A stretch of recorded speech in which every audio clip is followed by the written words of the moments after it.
following video is filmed in a controlled environment. All firearms are clear and safe. No live ammunition is present during filming. Safety is your responsibility when handling your firearms.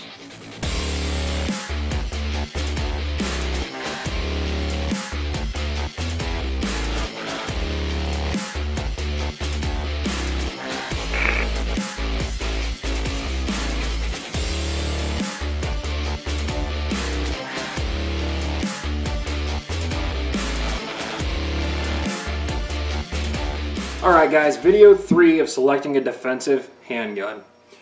Fit versus feel. Now you've probably heard a lot of people say, you go to a gun shop, throw a rock, you're going to hit somebody in the head that wants to ask you, does this gun feel good in your hand?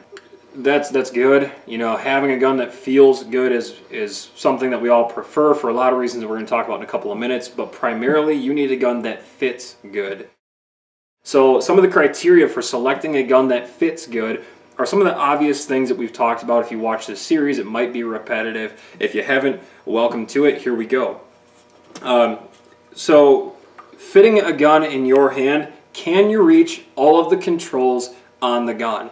And this is from the assumption that you know how all the controls work. If you don't, learn about them, watch our other videos, learn about them there. But can you reach all of the controls on the gun that you need to with your primary hand?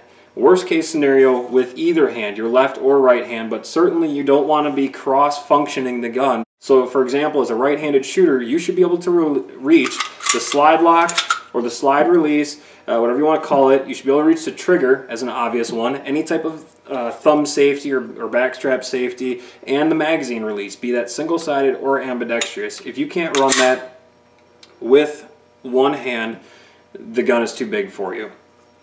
Now, just as easily as someone with small hands could get into a gun that's physically too big for their hand size for them to function appropriately, you can get a gun that is too small for your hand.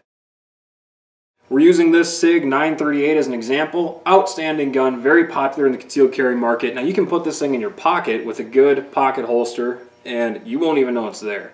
Very reliable, great gun. So we're not bashing this thing at all, but what we are doing is putting my monkey hands on this little nugget gun. So what happens when you have a gun that's too small for your hand is your hand can come up over the back of the tang, and look at that right there, I'm making contact. That's going to potentially impede the gun's ability to function.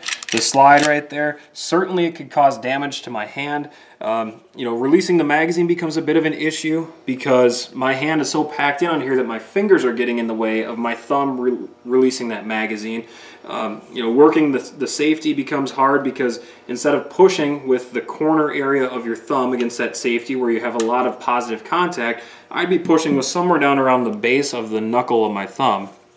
So just take that into consideration. A lot of people say small, tiny guns are good for concealed carry because they're invisible. Well, that's fine, and depending on your state and the laws of the area that you live in, printing may or may not be something that you should be concerned about, but I would rather have a gun that maybe prints through my t-shirt a little bit when I'm out in a store, or maybe it's a little bit more bulky to carry, a little bit heavier, and make that compromise. But when I pull that gun out, I can get a good grip on it and function it appropriately. To me, that's a lot more important than having a gun that's seemingly invisible to the people around me, but when I need it the most, it doesn't work for me. Another consideration to take into account is when selecting the size of the gun, is this going to be your gun? Married couples or couples that live together, if this is a his gun and hers gun, that gives you a little bit more flexibility due to your hand size and maybe even how you want to carry. We're not getting into that too much right now. But if this is going to be a shared gun between people living in the same house or anything like that, there's going to be some compromises. So you have to find the middle of the road. Consider all of these factors, consider how you're going to carry the stuff. Again, that's coming up in a later video, but real quick, we're going to talk about one more big thing that comes into play with the fit of a gun in your hand, and that is the magazines.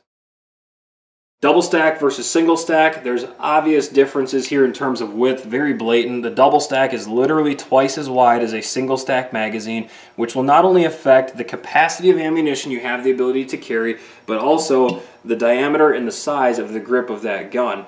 So that could be the preventative choice or preventative factor between someone with small hands being able to reach the trigger appropriately or reach the magazine release appropriately, whereas somebody with big hands might be fine with a double stack magazine, but could run out of space with something like a tiny little single stack pocket gun, just like I showed you with the SIG a minute ago.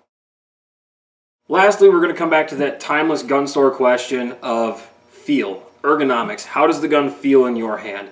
Now, it's much less important that it feels good than it fits good, but that being said, if you get a gun that really is just ergonomically horrible, the angle of the grip doesn't work for you, your hands are slipping off the grip, you know, it's just not a comfortable grip texture, grip angle, all these different things, you can't get good mechanics behind the gun, really just a wretched firearm, that's going to discourage you most likely from going out and spending time shooting it, might even discourage you from actually carrying the gun on your person if that's what you're looking to do. So you need to be very careful with the ergonomics and the feel of the gun in your hand, but consider the feel after the fit. Thanks for watching, guys. Leave any comments below. We'd like to hear what you have to say about this, and stay tuned for the fourth and final video of the series of selecting a defensive handgun. As always, guys, thanks for watching. Like, comment. We'll see you next time. We never quit.